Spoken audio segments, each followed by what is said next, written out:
Please আমার ভিডিওটি দেখার আগে একটা লাইক দিয়ে আমার ভিডিওটি দেখা শুরু করবেন। আসসালামু আলাইকুম রহমতুল্লাহি বারাকাতু। আমার প্রিয় বন্ধুরা, আপুরা, আপনারা কেমন আছেন? আশা করছি ভালো আছেন।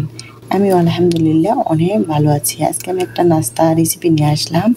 আমি আগে আলুগুলি সিদ্ধ করতে দিব।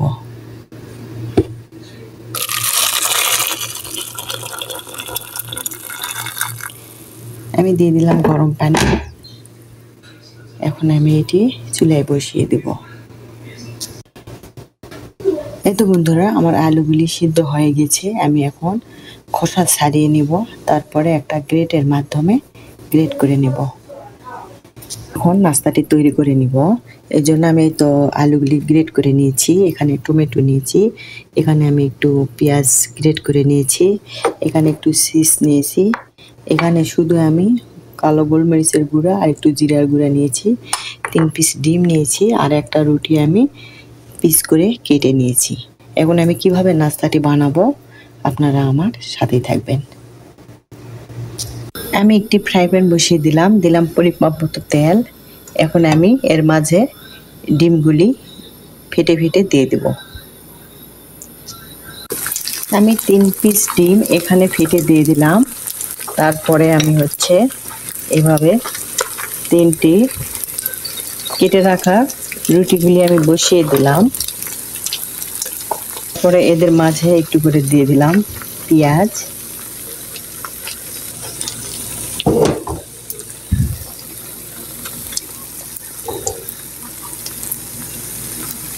তারপরে দিয়ে দিচ্ছি, পেঁয়াজ দেওয়া হয়ে গেছে, এখন দিয়ে দিলাম আলু,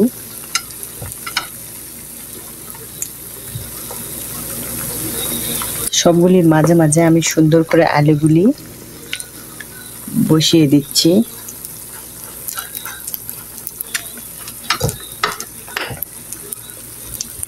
তারপরে এখন দিয়ে দিচ্ছি উপর দিয়ে একটু করে টমেটো কেটে রেখেছিলাম।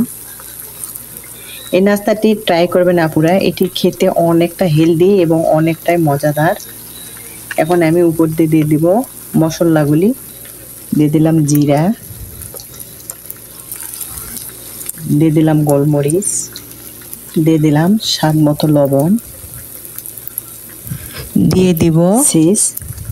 এত দূর এসেও যারা একটা লাইক দেননি, প্লিজ আমার ভিডিওটিতে একটা লাইক দিবেন। আর আমার নাস্তাটি কেমন হয়েছে কমেন্টসে জানাবেন। এখন আমি ঢেকে দিব। এখন আমি 10 মিনিটের জন্য ঢেকে দিলাম।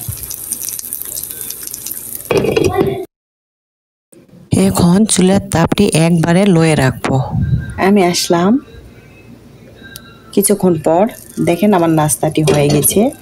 আমি এখন এটি সার্ভ করব। এই নাস্তাটি বানানো অনেক সহজ এবং অনেক একটি হেলদি নাস্তা। আপুরা আপনারাও একবার ট্রাই করবেন।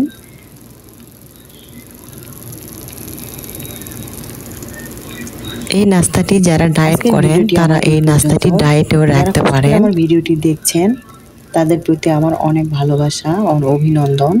আজকের ভিডিওটি আমার এই পর্যন্তই। সবাই ভালো থাকবেন, সুস্থ থাকবেন, এই দোয়া করি। আমাদের জন্য দোয়া করবেন। আসসালামু আলাইকুম রহমতুল্লাহি ওয়া বারাকাতুহু।